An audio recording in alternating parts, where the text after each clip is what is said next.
Bueno, hoy vamos a seguir con el estudio que estábamos haciendo la clase pasada, que es de Mateo 20, ¿no? Hoy vamos a dar, no sé si alcanzamos a darle toda la conclusión, vamos a mirar cómo nos va, porque nos quedamos en el verso 16, ¿no? Empezando ya directamente cómo Yeshua vuelve y les habla. Vimos que en Mateo 16 les estaba hablando acerca de la muerte, que él iba a morir y acá vuelve y les ratifica diciendo, tengo que ir a padecer, ¿no? Tengo que volver a Jerusalén, tengo que volver a morir, ¿no? Y pues ya nos estamos acercando casi al Via Crucis, ¿no? A todo lo que sucedió en la cruz y por eso pues él también los está preparando, ¿no? Pero antes de eso pues vamos a orar y a entrar directamente pues con el estudio que tenemos ahorita, ¿no? Que ya sería de Mateo 17 en adelante. Entonces pues oremos y iniciamos el tema de hoy, ¿vale? Señor y Padre, te damos gracias, gracias por tu misericordia, por tu fidelidad, por todo lo que nos has dado estos días, Padre, que seas tú el que nos lleves de más a más, el que nos rompas ese yo, que nos ayudes a vivir de acuerdo a tu voluntad, ser congruentes concretamente en todo el resto de nuestras vidas y sobre todo que cada día podamos vivir de acuerdo a lo que tú nos estás pidiendo, Padre. Ayúdanos, Dios mío, a entender lo que tú nos quieres hablar el día de hoy, a entender, Padre, es todo esto que tú nos estás explicando a lo largo de este estudio, Padre. Te doy gracias en el nombre de Yeshua. Amén y amén. Bueno, Amén. amén. La clase pasada estábamos viendo acerca de los obreros de la viña, ¿no? Y estábamos viendo esta parte donde pues realmente es importante saber que Dios pues manda, ¿cierto? Manda a esos obreros justo, mandas a esas personas que realmente tenían que ir y hacer la obra, ¿cierto? Pero pues también sabemos que había otros que estaban haciendo lo que no era, ¿sí? Lo que era lo corrupto, lo que era lo que no deberían hacer, ¿sí? Y pues ahí vemos que también viene la envidia, viene la falsedad, el egoísmo, ¿no? Y acá vemos que a lo largo de todos estos primeros 16 versículos nos habla acerca del egoísmo que nosotros a veces llegamos a atender en medio del ministerio, ¿sí? O en medio de un trabajo X, porque acá, ¿qué pasaba? Ellos llegaron, llegó el dueño de la viña y dijo, necesito trabajadores, venga ustedes primero y los escogió, ¿cierto? Se fueron a trabajar desde las 9, después escogió otro grupo como al mediodía, después otro grupo por a esos de las 3 y antes de terminar la jornada de trabajo escogió a otro grupo y les dijo, venga, ¿quieren trabajar? Y él los dejó trabajar, ¿cierto? Pero vemos que cuando se termina, ¿sí? La jornada de trabajo, se termina todo esto, los que llegaron de primero dijeron, uy, a nosotros nos van a pagar primero, ¿cierto? Pero ¿qué dice ahí el dueño de la viña? Los postreros serán primeros, ¿no? Y venimos hablando de esto, de que el último será el primero, ¿no? Y vemos que esto va ligado con lo que nos está hablando en Mateo 19, con lo que terminamos, ¿no? Pero muchos primeros serán postreros y postreros primeros. Y acá vemos que Yeshua vuelve y lo pone y enfatiza en eso de que los últimos van a ser primeros. Y estos últimos recibieron la paga que quedaron con los otros de un día, ¿no? Les dieron todo un denario. Y ahí empieza la envidia de los demás. ¿Cómo así? Ellos trabajaron 1 hora, yo trabajé 10, 12 horas y ustedes vienen y me quitan parte. ¿Cómo así que a él le están dando por 1 hora un denario y a nosotros por toda una jornada laboral nos da solo un denario, ¿no? Entonces empieza la envidia, empieza esto y yo se los ponía por lo menos en ejemplo de que llegaba a ser 50.000 pesos que le daban a la persona que llegaba desde la mañana, quedaron en pagarle eso y después él mismo empezó a recibir otra gente a laborar en el día hasta que recibió una gente que solo trabajó por una hora y le pagó los mismos 50.000 pesos, ¿no? Y pues de lógico, cualquiera pelea, dice, pues yo me maté todo un día y este se mató solo una hora y le dan lo mismo que yo estoy ganando, ¿no? Entonces empieza la envidia, empieza el celo y eso es lo que vamos a ver a lo largo de este capítulo, esa envidia que se levantó en medio de ellos, ¿no? Y sobre todo a resaltar lo que dice Yeshua, que los postreros o que los últimos serán primeros, ¿sí? Por eso nunca corramos a ser los primeros, nunca corramos a estar enfrente de los demás porque muy posiblemente vamos a ser humillados, ¿sí? Porque y esto lo dice también Yeshua cuando habla acerca de en una de las parábolas de las bodas, dice que si tú te sientas en las primeras mesas, llegas como invitado y te sientas en las primeras mesas, muy posiblemente aquel que te invitó va a decir, no, venga, párate de ahí, este no es tu puesto, vete para atrás, ¿no? Entonces, ¿qué vas a sentir? Una humillación, una vergüenza. Pero, ¿qué te dice? Siéntate atrás, llega y siéntate atrás y si él te pasa y te pone en unas sillas más adelante, pues ¿qué vas a hacer? Vas a ser exaltado, vas a ser reconocido. Entonces, por eso siempre dice, sé el último, ¿sí? Y verás que vas a ser el primero las cosas de Dios, ¿no? Y es muy interesante todo esto que nos enseñan estos primeros 16 versículos y ya en el verso 17 de este capítulo 20 de Mateo ya nos da y nos empieza a sumergir otra vez en lo que estaba hablando en Mateo 16 acerca de su muerte, ¿no? Acerca de ese momento que iba a ser entregado. Y nos vamos para ir para allá. Antes de seguir con el estudio, María Elizabeth, bienvenida. Y Roxana, Santiago y Chiquitines, si están los chiquitines, bienvenidos. ¿Vale? Entonces, si miramos acá en el verso 17, nos sigue diciendo, subiendo Jesús a Jerusalén, tomó a sus 12 discípulos aparte en el camino y les dijo, he aquí, subimos a Jerusalén y el Hijo del Hombre será entregado a los principales sacerdotes y a los escribas, y le condenarán a muerte, y le entregarán a los gentiles para que le escarnezcan, ¿no? Y vemos acá esta parte que Yeshua les dice, venga, yo tengo que morir, no por mi propia mano, no porque sea de parte mía, sino que me van a entregar a los gentiles, a gente idólatra, para que me humillen, para que se burlen, para que me hagan cosas que no deberían de hacer, ¿no? Y es complicado ver acá toda esta parte, ¿sí? Porque imagínate todo esto que iba a pasar, ¿no?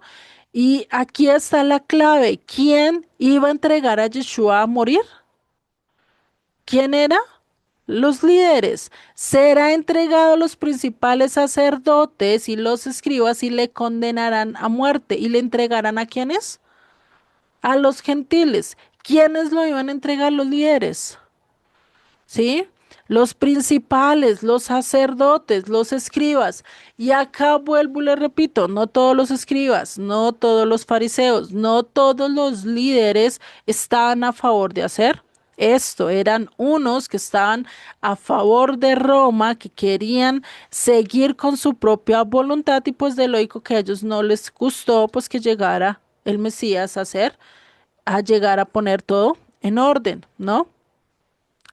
Entonces, ¿a quiénes lo entregaron? A los gentiles, a extranjeros, a nadie que no tenía nada, ni arte ni parte en las cosas de Dios, que no conocían ni siquiera incluso las leyes del Eterno, ¿no? Entonces, acá la culpabilidad realmente de quienes mataron a Cristo, ¿será que cayeron realmente en Israel? No, porque Israel realmente no lo mató. Ellos no lo ejecutaron, ellos no lo colgaron en la cruz, ellos no le clavaron las puntillas en sus manos, en sus pies, ellos no le horadaron, ¿sí? Ellos no hicieron eso. ¿Quiénes fueron los que lo hicieron? El Imperio Romano. Los romanos fueron los que lo hicieron de tal manera que lo hicieron sufrir realmente una muerte muy dolorosa. Ellos ejercieron eso, ¿sí? Los romanos para la época de Yeshua fueron los únicos que podían matar, eran los únicos que tenían la autoridad legal de matar. Los judíos no tenían esa autoridad porque fueron los principales a ir a sentenciar a muerte a Yeshua en medio de de un tribunal romano que no tenía nada que ver. Porque es que para la época de Yeshua, todo Israel, ¿sí? Como pueblo, en su ley, no podía matar a nadie.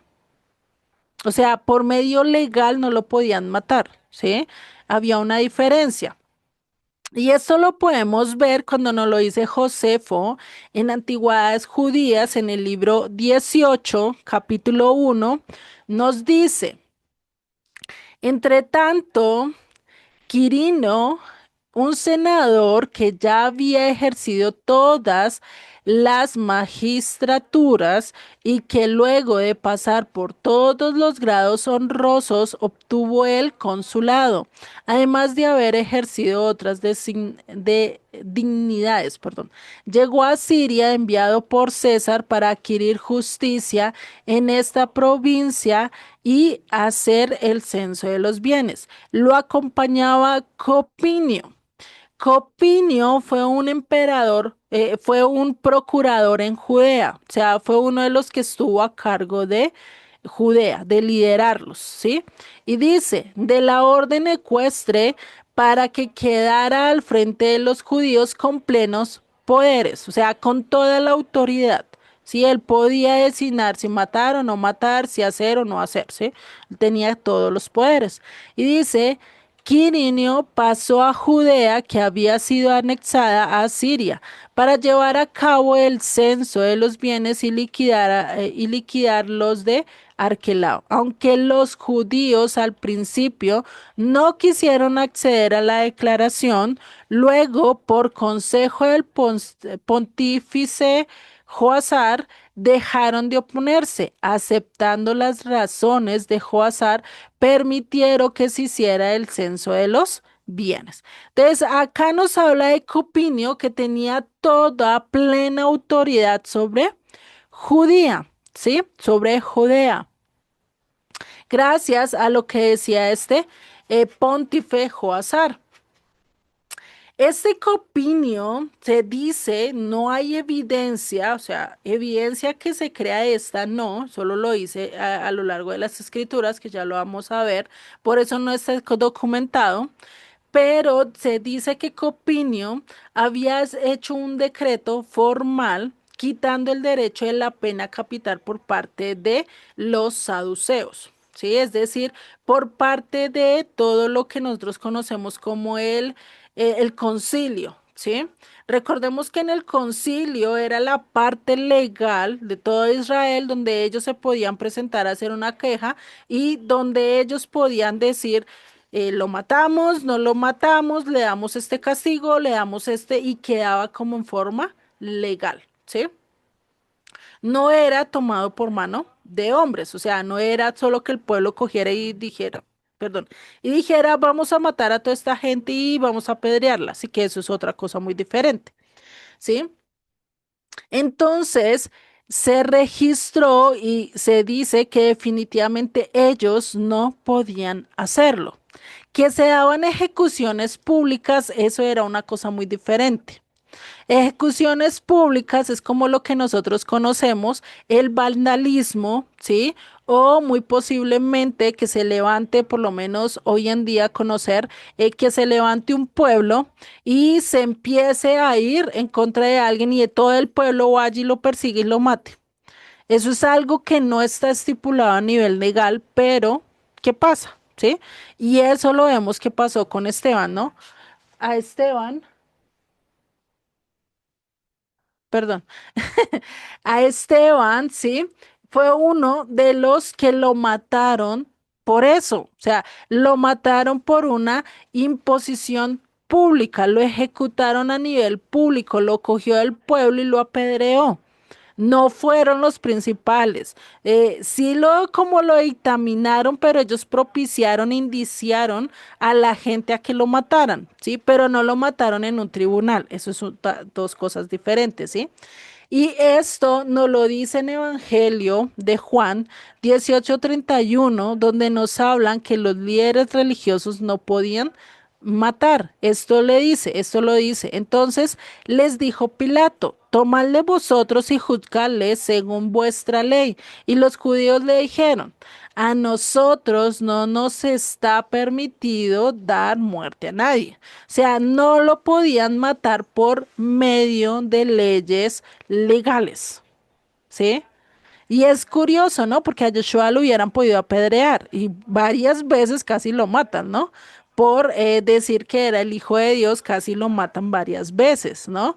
Pero Dios no permitió, Dios quería que fuera por medio legal. Y los que tenían la autoridad, ¿quién era? Los romanos. No, Judea, Judea para esa época no tenían esa autoridad. Lo único que podía y tenía la autoridad de darle muerte, ¿quién era? Poncio Pilato, que era el que estaba ejerciendo el poder en esa época, ¿sí? A pesar de que él trató por todos los medios de qué, de no matarlo, ¿no? Se lo envió a uno, lo envió al otro, les dijo a ellos, ¿sí? Y al fin y al cabo le tocó, ¿no? Hasta se lavó las manos diciendo, ustedes son los que quieren matarlo, ¿no? Entonces, este fue algo que se daba. Y por eso el martirio de Esteban en Hechos 7, ¿sí? Es donde los judíos lo ejecutan, es decir, el pueblo, ¿no? Y por eso y se dice que Pablo estaba ahí, ¿sí? Era parte del concilio, recibió las ropas y todo, pero él no tomó arte, o sea, no tomó parte en el asesinato, lo vio, sí, lo evidenció, fue testigo, pero no tomó la piedra y empezó a tirarle a Esteban, sí, que fue otra cosa. No lo hicieron de manera legal, lo hicieron de manera de linchamiento, como hoy en día lo vemos que cuando cogen un ladrón en una esquina y coge y se meten todos los tenderos y le dan pata hasta que lo matan, ese es un linchamiento, eso no es muerte por vía legal, sino porque el pueblo se tomó el poder por sus propias manos, ¿no? Y sigue diciendo en el verso 19. Bueno, anteriormente decía, este hombre será entregado a los principales sacerdotes y los escribas y le condenarán a muerte y le entregarán, ¿sí? A los gentiles para que le escarnezcan, le azoten y le crucifiquen. Sí, entonces allá acá ya nos está diciendo, no solo lo van a burlar, no solo se van a burlar o mofar de él, que es escarnecer, ¿no? También dice que lo azoten y le crucifiquen, más al tercer día resucitará, vuelve y les ratifica lo que vimos en los primeros capítulos de Mateo 16, ¿no? Que la señal de Jonás, que va a resucitar al tercer día, ¿no? Entonces, esto lo vimos, ¿no? Y pues acá vemos que Yeshua está tratando de meter esa gracia. Y él definitivamente, imagínate, venía hablando de la envidia, venía hablando de estos hombreros envidiosos que tenían por lo que había ganado el otro. Y pues como lo estábamos hablando en la clase pasada, ¿será que ellos tenían la autoridad de enviar y decirle al jefe, venga, usted no le pague como le quiere pagar a esta persona? Si el dinero era el dueño. O sea, el dueño bien podía ejercer la plata como él quisiera, ¿no? Y ahí es donde vemos la gracia y ahí es donde a veces nosotros no entendemos esa gracia tan infinita de Dios cuando se trata por lo menos de un asesino. Cuando se trata por lo menos de un violador y decimos y él se arrepintió en el último segundo de su vida y está allá delante de Dios y nosotros decimos, y yo toda la vida que le serví, yo todo lo que hice por él, ¿por qué perdonó a este? ¿Sí? A veces lo hemos podido pensar, no sé ustedes, ¿sí? Pero a veces lo podemos decir o a veces decimos, Dios mío, pero tú ¿por qué perdonas a esa persona si mira todo lo que hizo, si mira todo lo que ha hecho? Yo no he hecho tanto así, pero ¿por qué tienes que perdonar a esa persona, no? ¿Por qué tienes que darle la gracia que me estás dando a mí? Es lo mismo que estaban peleando estos hombres a los cuales se les está pagando. Dios designa su gracia como Él quiere, a quien Él quiere se la da y nosotros no somos quienes para decirle, venga, tú tienes que hacerlo o no hacerlo. O si lo podemos ver de otro sentido, es lo mismo que ustedes tener $1.000.000 y venga su vecino y le diga, venga, es que usted qué está haciendo con esa plata. No, venga, manéjela así y haga esto y haga esto. ¿Ustedes qué es lo primero que le van a decir? ¿Será que le van a decir, ay, sí, papito, venga, me administra la plata y usted haga como quiera? ¿Será que si ustedes le van a dejar? ¿Qué harían No, ustedes? que no. No, no, no, no. Uno mismo la ministra, porque ¿cómo le va a dejar a otro que le ministre la plata a uno? ¿Sí? Exactamente, ¿no? Y a veces nosotros queremos administrar la gracia de Dios y decirle a Dios, venga, tú tienes que perdonar a este, tú tienes que perdonar a este, pero a este ni lo perdones, porque es que este me hizo daño, porque es que este hizo esto, o porque es que mira toda esa gente que él mató, ¿por qué tienes que perdonarlo, no? Y es curioso, porque ahí está la envidia en nosotros. O sea, ¿para qué nosotros ponernos a pelear por algo que no nos pertenece, que solo él lo está dando, ¿no? Y es lo mismo, el vecino ¿para qué tiene que meterse en mi plata cuando es que a él ni le pertenece, ¿no? Y ahí podríamos decir, oiga, ¿este qué? O sea, ¿qué está haciendo acá? ¿Qué le interesa mi plata, cierto? Eso no tiene nada que ver con usted, ¿cierto? Y podríamos decirle de una manera mucho decente, decirle, venga, o sea, ¿qué atribuciones tienes para decirme qué debo y qué no debo de hacer con mi plata, no? O es lo mismo que un niño de 10 años coja a ti como adulto y te diga qué es lo que tienes que hacer. O sea, tú lo primero que haces es decir, este culicagado, ¿qué? ¿Cierto? O sea, ¿qué me estás diciendo, cierto? Que puede que tengan razón en ciertas cosas, pues sí, Dios hasta con ellos nos habla, ¿no? Pero pues uno ya le toca el orgullo y uno dice, venga, o sea, espérate, quédate, ¿sí? ¿Cómo así? ¿Cierto? Entonces, lo mismo está sucediendo acá. ¿M? Acá vemos que Yeshua está hablando de este tema y mete también su muerte. Y es curioso, ¿no?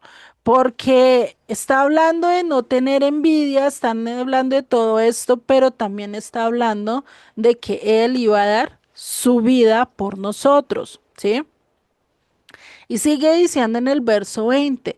Entonces él se le acercó la madre, imagínate, después de él decir esto, viene otra vez acá y empieza otra vez a tocar ese tema de la envidia. Y veamos lo que dice. Entonces se le acercó la madre de los hijos de Zebedeo con sus hijos, postrándose ante él y pidiéndole algo. Y él les dijo, ¿qué quieres? Ella le dijo, ordena que en tu reino se sienten estos dos hijos míos, el uno a tu derecha y el otro a tu izquierda. ¿Qué estaba generando ella? Envidia. Yo quiero que ellos sean primeros, estos otros no, échelos. ¿Sí? Eso es como cuando nosotros queremos y le decimos al hijo, es que usted tiene que estudiar y estudie porque siempre tiene que ser el puesto número uno y es que no puede bajarse del puesto número uno. Si no eres del puesto número uno, no eres nada, ¿no? Y le está ordenando a Yeshua, o sea, no le está diciendo, venga, Yeshua, ¿será que mis hijos pueden estar el uno a mi derecha y el otro a tu izquierda? ¿Será que es posible que ellos ejerzan ese lugar? ¿O será que no tienen ¿sí? Las virtudes para estar en ese lugar. Sería diferente, ¿cierto? Pero ¿qué le está diciendo? Postrándose y diciéndole, ella le ordena y se ordena que tu reino se siente en estos dos hijos míos, ¿no? Como diciendo, venga, dales prioridad a ellos, los otros no. Y pues de lógico que provoca la pelea con los otros discípulos. O sea, imagínate, eso es como tener en la casa, no sé si ustedes han tenido 5 niños en su casa. Y ustedes sientan en lugares privilegiados solo a uno. Y a uno solo lo consienten. Y a uno solo le das. ¿Qué va a pasar con los otros? Pues tarde o temprano se van a levantar en rebelión. O simplemente te van a echar en cara. Y te van a decir, ¿y por qué haces sí a nosotros no? Toca rotarlo, ¿cierto? Eso es lo que se debe hacer. Por eso Yeshua nunca dijo, y por eso les enfatizaba mucho que los primeros deben de ser los últimos y los últimos serán primeros. Siempre les enfocaba. Si realmente quieren ser los primeros, pues deben de ser el último en la lista, ¿no? Curioso. Y acá esta madre viene y les pide algo a Yeshua que ni siquiera debía haberlo pedido porque no sabía lo que estaban pidiendo, ¿no? Y ahí es donde vemos, ¿sí? Es Yeshua y este viene a mostrar, esta mujer, pues muestra directamente lo contrario a lo que Yeshua venía enseñando. Y estos hijos de ella pues debían haberlo parado, ¿no? Pero estaban de acuerdo con ella porque dijo que vinieron con sus 2 hijos, ¿no? Y le dice, bueno, yo quiero que estos hijos míos sean los más importantes en tu reino, ¿no? El de la mano derecha y el de la mano izquierda, ¿no? Y es curioso. Y entonces, ¿qué le responde Yeshua? Dice, no sabéis lo que pedís. Porque, perdón, podéis beber del vaso que yo he de beber y ser bautizados con el bautismo con que yo soy bautizado. Y es curioso porque le dice, ellos van a poder beber del vaso que yo voy a beber. ¿Y qué les había hablado antes? De su muerte, cómo iba a ser su muerte, que no iba a ser cualquier muerte, que iba a ser escarnecido, que iba a ser azotado, que iba a ser de todo. Y ellos pidiendo eso, les dice, ¿ustedes realmente quieren pasar por lo mismo que yo tengo que pasar? O sea, imagínate, ¿no? En ese contexto en el que viene hablando. Y ellos que le dijeron, podemos, ¿no? Muy curioso que ellos respondieron, podemos. Podemos vivir, podemos ser escarnecidos, podemos ser azotados, podemos ser perseguidos por causa de tu nombre. Yo creo que de pronto en ese momento no supieron la implicación de lo que de los que daban esta respuesta afirmativa. Y Yeshua que les dijo, a la verdad de mi vaso beberéis. O sea, de verdad vas a vivir y vas a perecer y vas a ser burlado y vas a ser perseguido, ¿sí? Y dice, y con el bautismo con que yo soy bautizado seréis bautizados. Pero el sentaros a mi derecha y a mi izquierda no es mío darlo, sino aquellos para quienes está preparado por mi Padre. ¿Qué les está diciendo? Mi Padre es que es el que escoge quién está y quién no va a estar a su derecha y a su izquierda. Y es curioso porque acá dice que uno esté a su derecha y el otro esté a su izquierda, cuando a lo largo de las escrituras y de las parábolas que Yeshua da, dice que aquellos que van a ser salvos van a estar siempre en la derecha de él. Y los que van a ir para perdición están en la izquierda, ¿sí? Y pues yo lo conecto por ese lado y yo diría, bueno, o sea, pidan los dos a estar a su derecha, ¿sí? Estar al lado de la misericordia, no al lado de la justicia, ¿sí? Imagínate, ¿sí? Por eso les dice, venga, esto ustedes están pidiendo, es mejor que no lo pidan, ¿sí? Déjense lo que mi padre sea el que decía, ¿sí? Y acá Yeshua pues le muestra eso, es como por misericordia, porque si él hubiera dicho listo, si uno va a estar a mi derecha y otro va a estar a mi izquierda, pues imagínate, ¿qué hubiera pasado? Uno de ellos habría de ser, ¿qué? Desechado, ¿sí? De acuerdo a lo que hemos venido hablando con las parábolas, ¿no? Con lo que vimos en las parábolas acerca de acerca de la red, acerca de la cizaña, acerca incluso, ahorita si no estoy mal, más adelante.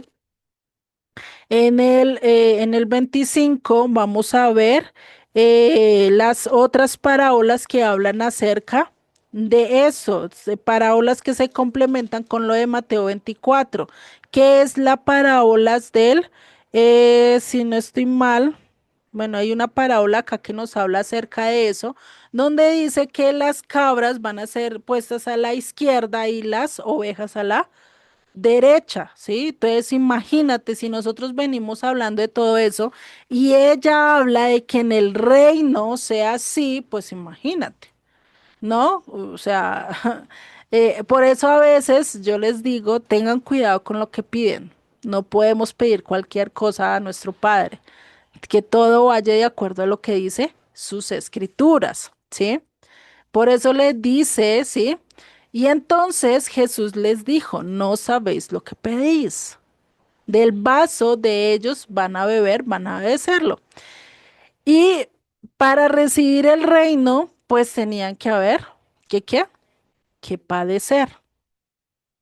Y esto ellos lo pasaron, ¿sí?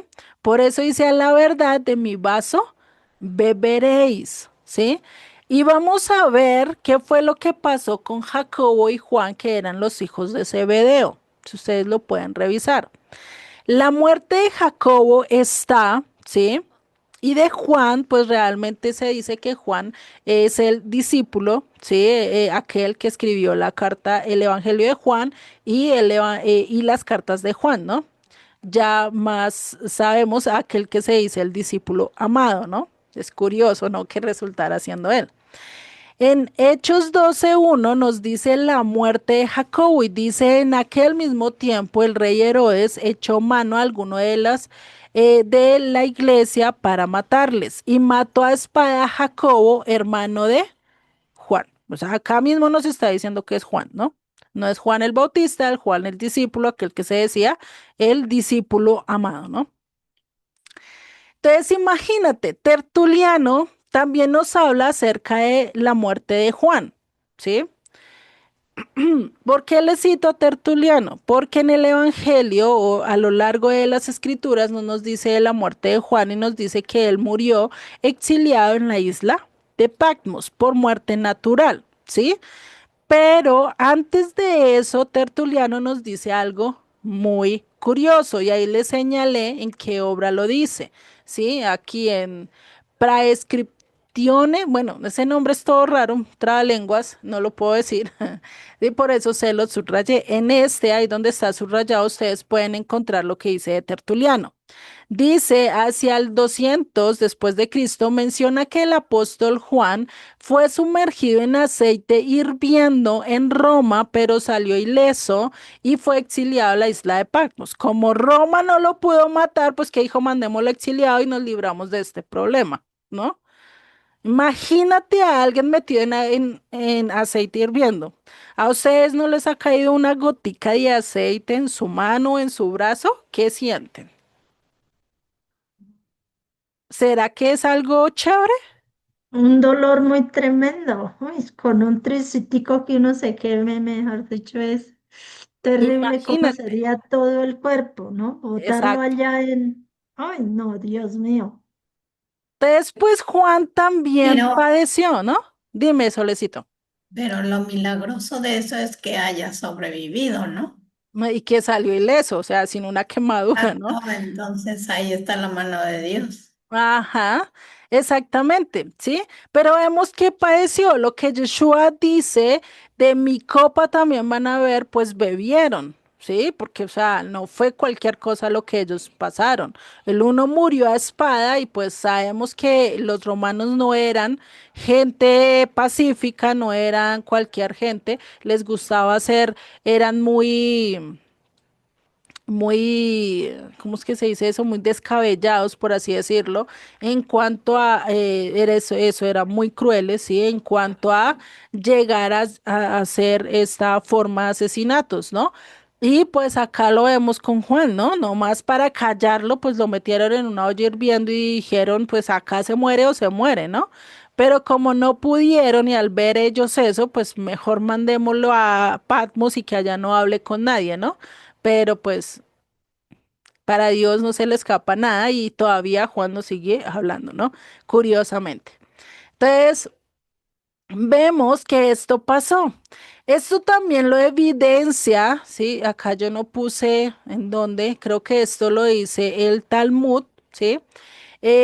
Lo dice y dice cuán feliz es esta iglesia sobre el cual los apóstoles derramaron profusamente toda doctrina, es decir, toda la enseñanza, junto con su propia sangre, donde Pedro se iguala a la pasión del Señor, donde Pablo es coronado con la muerte de Juan, o sea, el Bautista, donde el apóstol Juan, después de que sumergido en aceite hirviendo, nada padeció, es desterrado a una isla. O sea, acá también en el Talmud, por eso, bueno, en uno de los textos talmúdicos, pues habla que Juan también, pues padeció por el aceite hirviendo. Por eso le cito estas dos cosas, ¿no? Para que ustedes lo tengan presente. ¿Listo?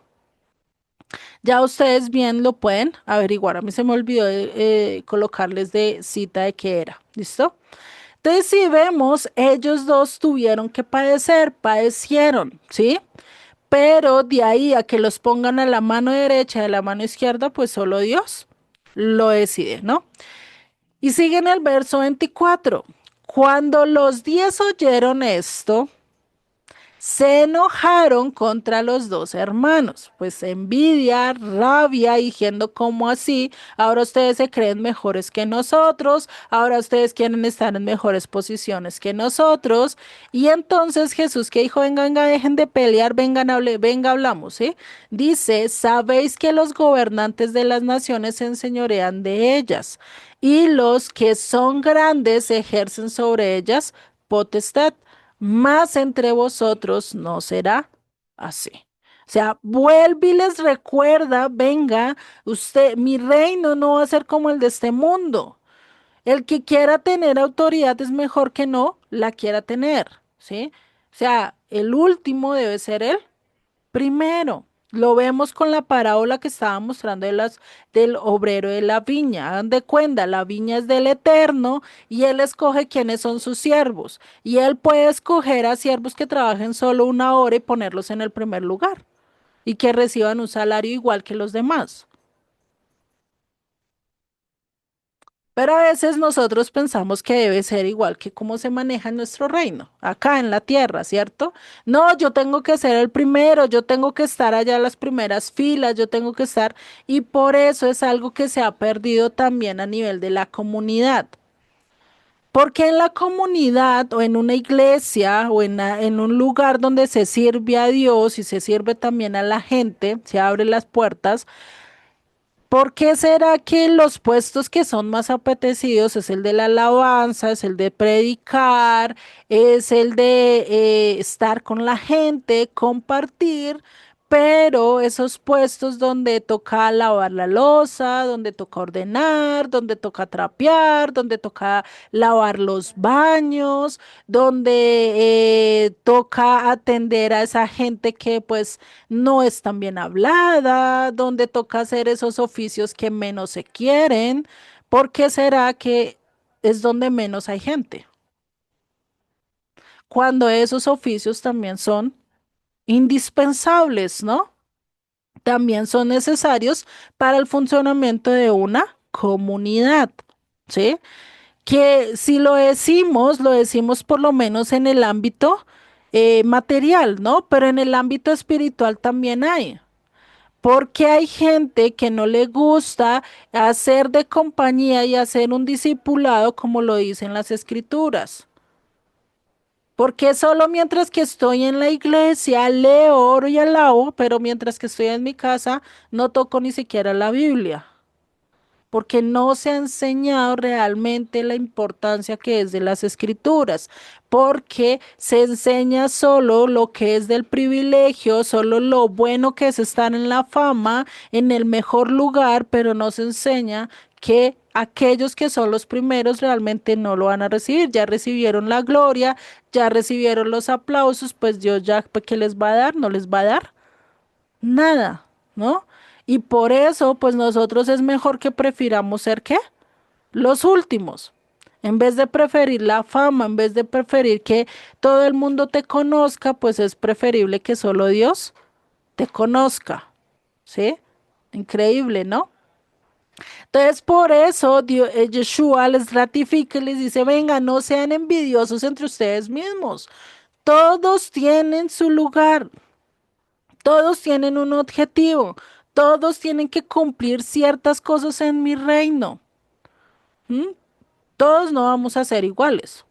Y eso lo vemos. Hay unos que son administradores, hay otros que son servidores, hay otros que les gusta hospedar, hay otros que les gusta predicar, hay otros, todos tienen diferentes dones. No son solo los 5 dones que siempre nos han mostrado o siempre nos han vendido que solo en el reino de los cielos están los maestros, los pastores, los evangelistas, los profetas, ¿sí? Los apóstoles. No solo están esos 5 ministerios, hay muchos otros que también están en tras bambalinas, porque o si no el ministerio de Judas pues no hubiera sido tan importante, que era el de administrar el dinero.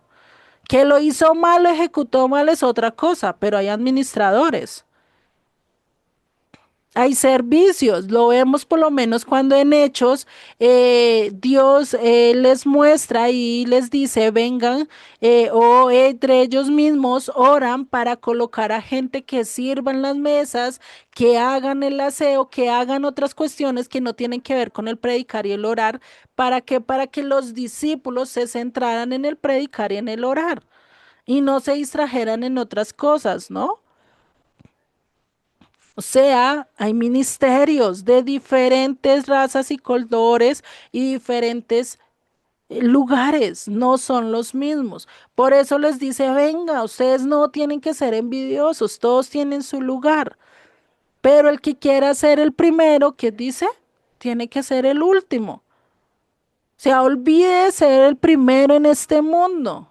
Tienes que ser el último en este mundo, en esta tierra, tienes que ser el último para llegar a ser el primero en el reino de los cielos. Yeshua se humilló hasta lo sumo, dejó toda su realeza, dejó todo, llegó a ser un siervo, más siervo que nosotros como seres humanos. Para la época de él, él llegó a tomar el siervo que lavaba los pies y para ese siervo era el mejor, el menor, el que más se despreciaba, al que menos le importaban, al que esto y por eso Yeshua les dio el ejemplo. O sea, imagínate, ¿no? Lo que nos toca hacer a nosotros. Y sigue diciendo en el verso 26, más entre vosotros no será así, sino el que quiera hacerse grande entre vosotros será vuestro servidor. O sea, si tú quieres que te sirvan, mejor que ni te sirvan, vete a servir. Vete a restregar pisos, vete a lavar baños, vete a hacer lo que los demás no quieren. Y más entre las cosas de Dios. Si quieres que Él te enaltezca, pues es siervo, siervo de aquellos a los que tú conoces. ¿Mm? Entonces, eso es lo que vemos. Entre más bajos e inferiores seamos en esta tierra, muchos mejores lugares seremos y tendremos en el reino de los cielos. Sí, ahora no es que vayan a decir, ay, no, es que ahora nos dijeron que tenemos que ir a lavar baños porque no podemos hacer otra cosa. No, tenemos que tener en cuenta qué es lo que yo quiero. Si realmente yo quiero entrar en el reino de los cielos y recibir el galardón, que no se me olvide que yo soy siervo. No soy líder, no soy maestro, solo hay un líder, solo hay un maestro que es ¿quién? Yeshua. No nos atribuyemos un lugar que no nos corresponde. Reconozcamos nuestro lugar, que somos nada ante los ojos de Dios. ¿Quién de ustedes tienen algo que darle a Dios que él ya no tenga? ¿Quién de nosotros tiene algo que ofrecerle a Dios que Él ya no lo tenga? Él tiene adoradores en el cielo, Él tiene servidores en el cielo que son mucho mejores que nosotros. Él mismo puede coger y llevar el mensaje, Él no nos necesita. ¿Quiénes necesitamos de Él? Nosotros. Nosotros necesitamos ser siervos de Él. Como lo dijo el hijo pródigo, prefiero ser uno de sus jornaleros antes de seguir comiendo la porquería del mundo. Eso necesitamos ser nosotros. Querer ser por lo menos un jornalero delante en el reino de Dios y podremos tener bendiciones. ¿Sí? No es como nos lo venden o nos lo habían vendido anteriormente, que si yo quiero ser y como soy hijo de Dios, pues tengo toda la riqueza a mi alcance. Ah, no, pues como soy hijo de Dios, Dios me tiene que dar y me tiene que bendecir y me tiene que esto. ¿Será que es así? Cuando realmente somos siervos que no tenemos voz ni voto en las cosas de Dios. Nosotros simplemente debemos de obedecer. Un siervo que hace obedecer. No protesta, no pelea, no dice, ¿y por qué tengo que ir allá? ¿Y por qué tengo que hablar esto? ¿Y por qué tengo que decir esto? No, simplemente obedece. Obedece lo que Dios te está mandando. Y en eso pues entran los mandamientos. Si Él te dice no comas carne de cerdo, ¿qué tienes que hacer? No es que porque tengo que hacerlo y es que porque buscas 10.000 objeciones, ¿estás siendo siervo? ¿Te estás humillando ante Él? ¿Realmente estás mostrando que quieres ser como Él te está pidiendo, como Yeshua lo hizo, ser humilde, ser siervo como Él lo hizo? Ahí es donde debemos de meditar en nuestros corazones que realmente estamos haciendo. Y sigue Yeshua diciéndoles, verso 27, y el que quiera ser el primero entre vosotros será vuestro siervo, como el Hijo del Hombre, como Yeshua no vino para ser servido, sino para qué? Para servir y para dar su vida en rescate por muchos. Si Yeshua no vino para ser servido y no le sirvieron, porque él hubiera podido bajar del cielo y haber hecho su reino y que todos los hombres le sirvieran, pudiera haberlo hecho. Pero se bajó a servirle incluso a sus propios discípulos. Le lavó los pies, les conseguía la comida, los llevaba y les decía en qué lugar tenían que pescar. Les cocinó, les hizo el desayuno cuando ya estaba resucitado. Ya para qué cocinarles. Él estaba en su cuerpo glorioso. ¿Para qué cocinarle a gente impía que lo habían rechazado? Imagínate, él se humilló, fue siervo, nos mostró esa humildad que todos nosotros debemos de tener. Entonces, cada vez que tú quieras tomar el primer lugar en X o Y, en X o Y cosa, recuerda que Yeshua vino para hacer, para servir. Y si Yeshua vino para servir, ¿será que yo tengo que ser servido? ¿Será que a mí me tienen que servir? ¿Será que yo soy más importante que Dios? ¿Será que seremos más importante que Yeshua para que nos sirvan a nosotros y no nosotros servir a los demás? ¿Mm? Entonces, este concepto de sujeción pastoral, de estar sometido a X o Y líder, realmente es ¿qué?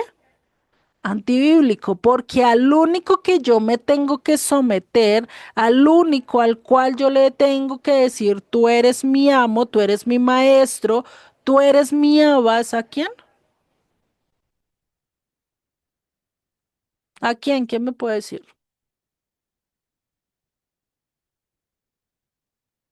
A Yeshua es al único que Exactamente. tenemos que sujetarnos es a Él y estar con Él y hacerle todo lo que Él nos manda, hacerlo, pero muchas veces nosotros no lo hacemos.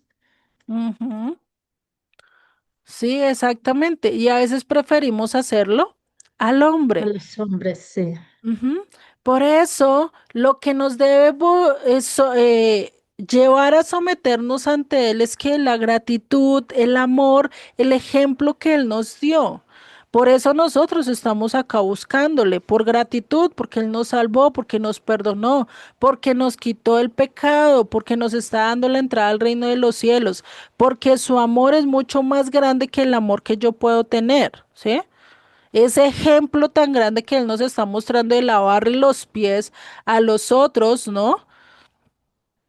No cualquiera de nosotros lo hace, ¿no?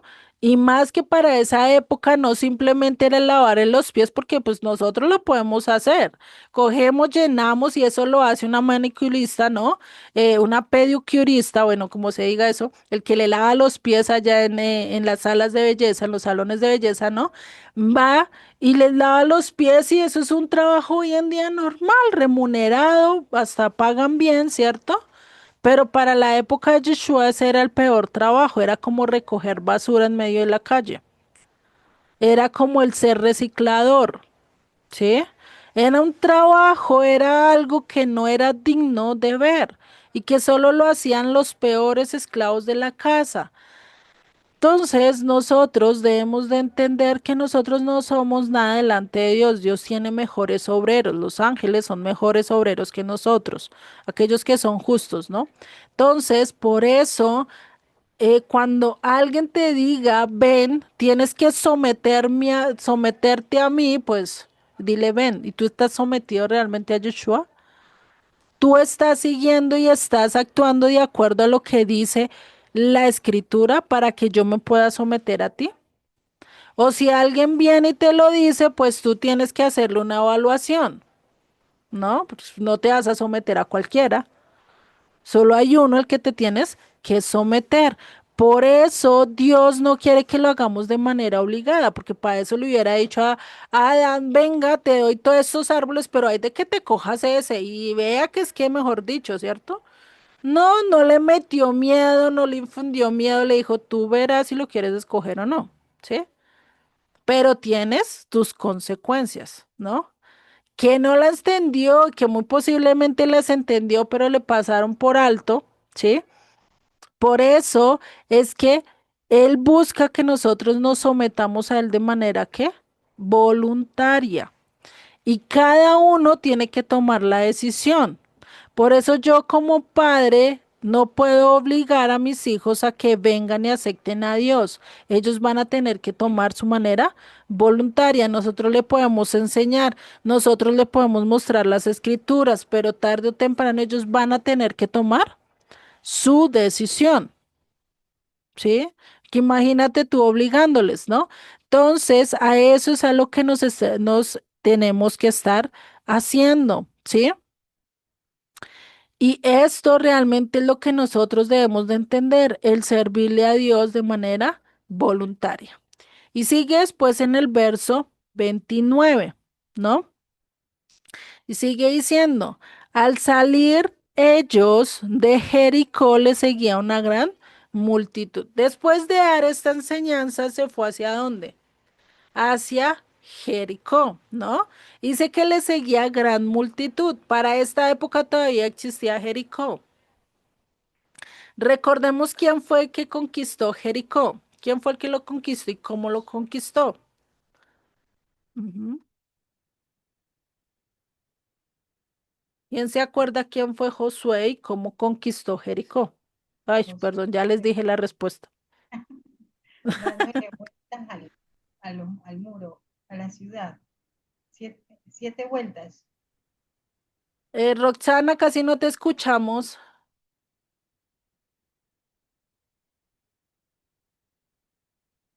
Acércate más al Hola, micro. hola, ¿me escuchan? Ahora sí, ahora sí. Ah, sí, fue Josué dándole vueltas a la ciudad, a los muros. Ujú. Y él conquistó con fuerza, con poder, yendo a amedrentar a la gente. ¿No? ¿Cierto? No, solamente gritaron en la última vuelta. Exactamente. O sea, imagínate, ¿quién fue el que hizo la obra? Dios, ¿no? Y yo me pongo a analizar, y no sé si ustedes lo han analizado, pero imagínese a 3 millones de personas gritando. ¿Será que pueden romper unas columnas y unas murallas de... Esas murallas eran bien altas, ¿sí? Y de casi 3 metros de grosor, ¿no? Imagínate. ¿Será que ellos lo iban a poder tumbar por simplemente gritos? O sea, si imagínate en un colegio que son más de 1.000 chinos allá metidos, niños, para el contexto de todos, niños allá metidos y gritan y uno escucha a esos chinos y los escucha casi desde una cuadra allá, bien allá, ¿no? Y gritan, pero no rompen esas paredes que son de ni de 10 centímetros de anchor, ni de 2 metros de alto, ¿no? Y no las rompen, ni siquiera les hacen una grieta. Y uno dice, uy, si las paredes son los únicos que se las aguantan, ¿no? De tanto gritar.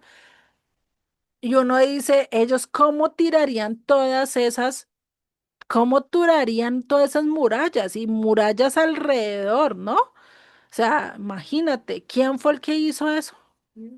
Dios, ¿cierto? Entonces ellos no se podían gloriar de decir nosotros fuimos lo que conquistamos, nosotros fuimos lo que hicimos, ¿no? Entonces ahí es donde vemos que los únicos que podían conquistar realmente la tierra eran ¿quiénes? Dios a través del ser humano. Dios los utiliza como instrumento, pero el que hace toda la obra es ¿quién? Dios. ¿Sí?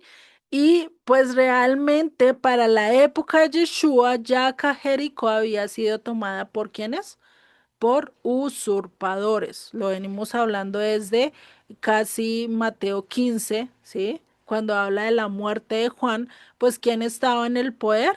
Un usurpador. Roma estaba usurpando el lugar realmente que le correspondía al Mesías, ¿cierto? Al rey de Israel. Y pues por eso, ¿cómo es que va a ser? ¿Cómo es que Dios va a someter a los usurpadores? ¿Cómo es que Dios va a llegar a conquistar a Roma? ¿Lo hará en la misma tiempo que lo hizo con Josué? ¿A través de guerras, a través de matanzas? ¿O cómo va a mostrar su poderío en en el tiempo final? Pues lo enseña principalmente ¿qué? Amando a nuestros enemigos. Y Yeshua decía y decía cosas tan revolucionarias para esa época. Si aquel romano viene y te pide que cargues sus maletas por 1 milla, tú cargas las otras 2 millas. Pues imagínate que iba a decir un romano cuando lo que quería era pullarte y que te cansaras y y que pelearas porque llevas esa carga, pero antes tú le dices, no, camina, vamos, yo te llevo otra milla. ¿Qué iba a pasar con ese soldado? Hubiera sentido que cometió y que hizo lo que tenía que hacer de burlarse y de someterlos, pues hubiera dicho, y este, o sea, este qué mosco le picó. Yo soy su enemigo, ¿cómo es que me va a cargar mi carga 1 milla más, ¿no? Y pues ahí es donde realmente se va a ver que la tierra prometida va a ser poseerla igual que lo fue para el tiempo de Josué, de una manera sobrenatural, ¿sí? Que el único que lo iba a hacer y que iba a entregar a sus enemigos es Dios, pero que él incluso por alguno de ellos, de sus enemigos, iba a dar, iba a protegerlos. Raad fue una protegida en Jericó, era extranjera, era de Jericó. ¿Para qué dejarla viva? Porque Dios vio en ella algo que no vieron los demás, ¿no? Y que realmente era diferente a todo el resto de la población. Lo vemos lo mismo con Ruth, ¿sí? ¿Por qué Dios la recibió? Porque tenía algo totalmente diferente a los demás, ¿no? Entonces, cuando hablamos acá de toda esta gente que Joshua fue a Jericó y que fuera eso, mucha multitud lo seguía, ¿no? Y es como para cuando salieron de Egipto, ¿no? ¿Cuánta multitud no seguía a Josué para conquistar Jericó, ¿no? Entonces, imagínate. Entonces, si nosotros lo pasamos para el tiempo de hoy, cuando Yeshua venga con todo su poder, con toda su autoridad, pues va a venir con toda la descendencia de ¿quién? De Abraham, que está en medio de las naciones, ¿sí? Y por eso acá nos habla de dos ciegos representantes de las dos casas de Israel. Porque si miramos hoy en día, pues las dos casas están ciegas, ¿sí? Hoy en día ya unos estamos haciendo el despertar a nivel espiritual, pero todavía falta pueblo, ¿no? Por eso todavía estamos en el tiempo de la gracia. Y dice en el verso 30, y dos ciegos que estaban sentados junto al camino, cuando oyeron que Jesús pasaba, clamaron diciendo, Señor, Hijo de David, tened misericordia de mí o de nosotros, ¿no? Y dice, y la gente les respondió para que se callasen, les reprendió, ¿no? Y es muy curioso porque esto a quién les recuerda, que ya estudiamos otro pasaje muy parecido. ¿A qué les recuerda? A alguien que también querían reprenderla, que querían sacarla y que también dice, Señor, Hijo de David, ten misericordia. La mujer del flujo. No, ahí está, les doy una pista, era extranjera. Sí, pues no les voy a dar detalles. Eh, Fue una mujer que le encontró, que pidió al Señor que su hija estaba endemoniada y que la Ajá. salvase, que la quitase, ¿no? Ella era extranjera y por eso es que el Señor le dijo, yo vine por las ovejas perdidas, no puedo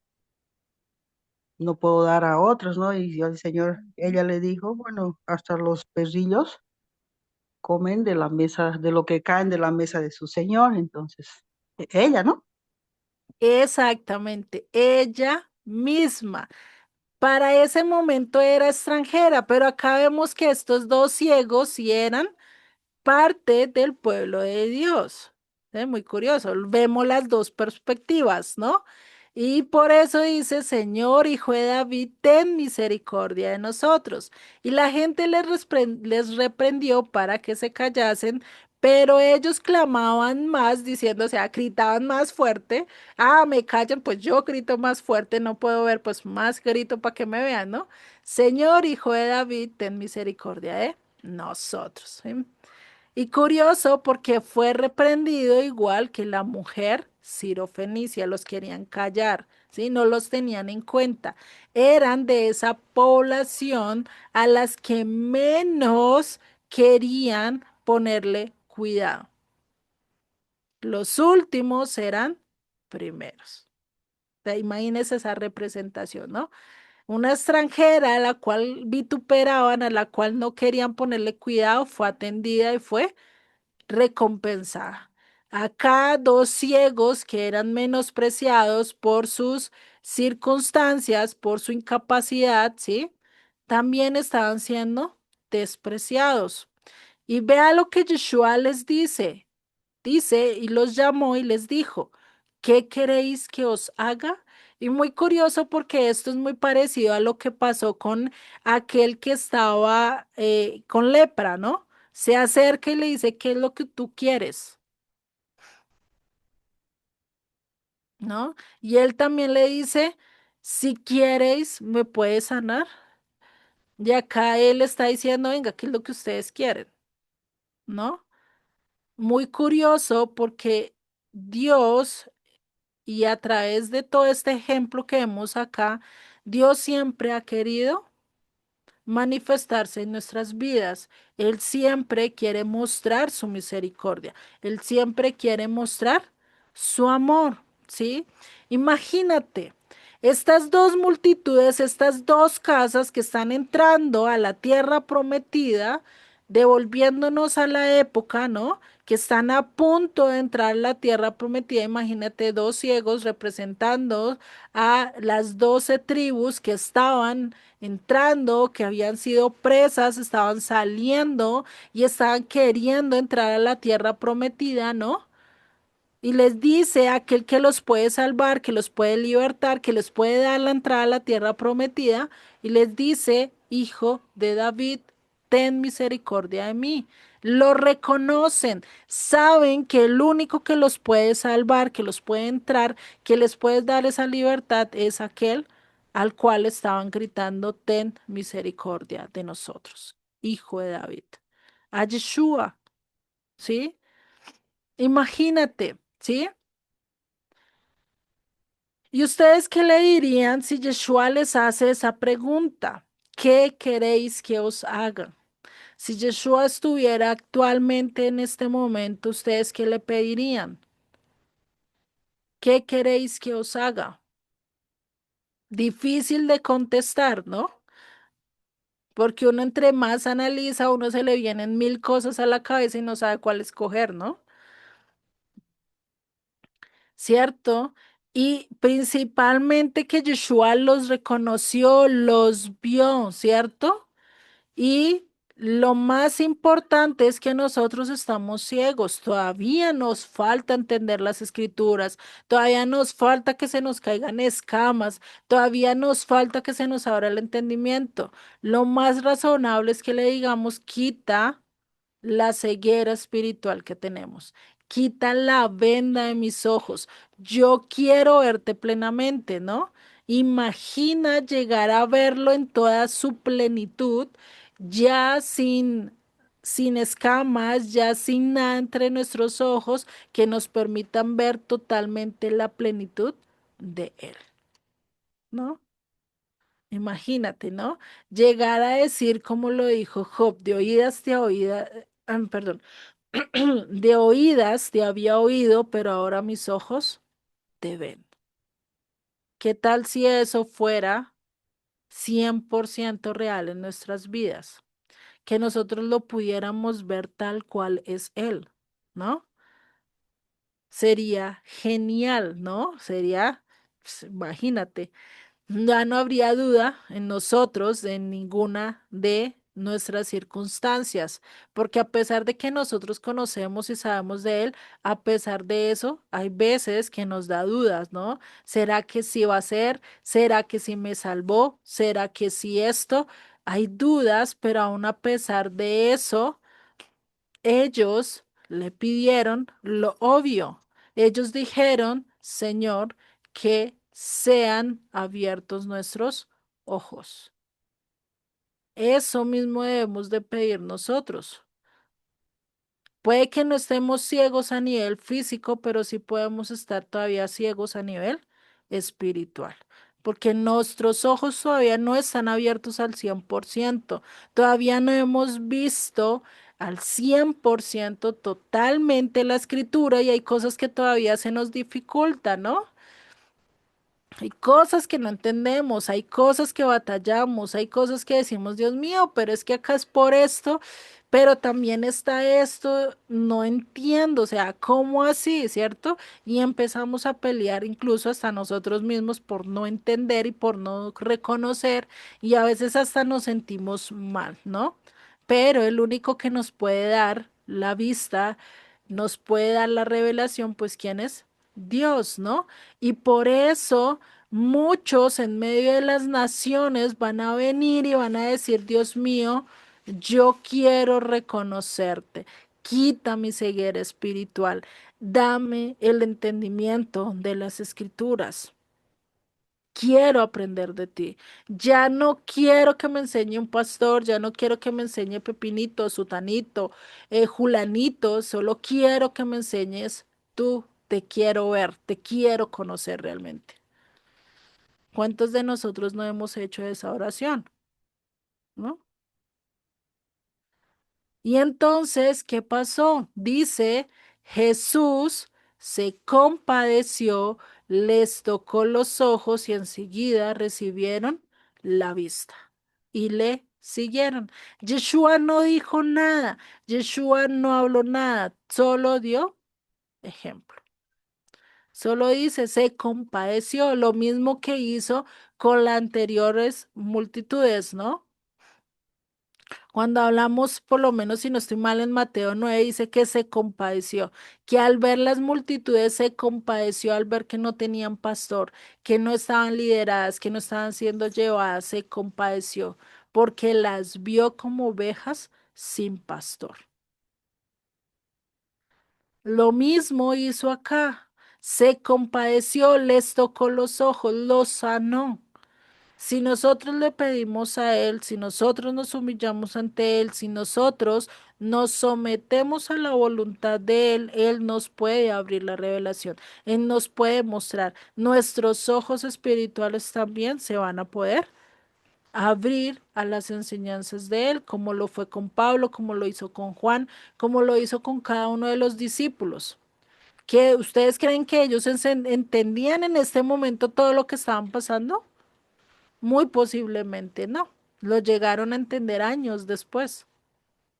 Eso lo vemos con Pedro, ¿no? Muchas cosas que Yeshua ya había dicho acá, que había mostrado con los gentiles, por lo menos al sanar a esta mujer extranjera, era lo mismo que le estaba mostrando que él no hacía acepción de personas, pero Pedro no lo entendió sino hasta cuando, hasta Hechos 10, casi después de 30 años que Yeshua había muerto y resucitado.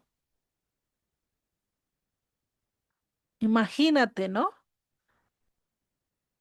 Por eso nosotros no podemos estar corriendo y diciendo, Dios mío, ayúdanos, pues que Él sea el que nos libre, que sea el que nos quite toda esa ceguera espiritual que hacemos o que hemos recibido, ¿sí? Porque a veces tenemos tantas marañas en nuestra cabeza, tantas cosas en nuestras vidas que se nos olvida realmente lo importante, ¿no?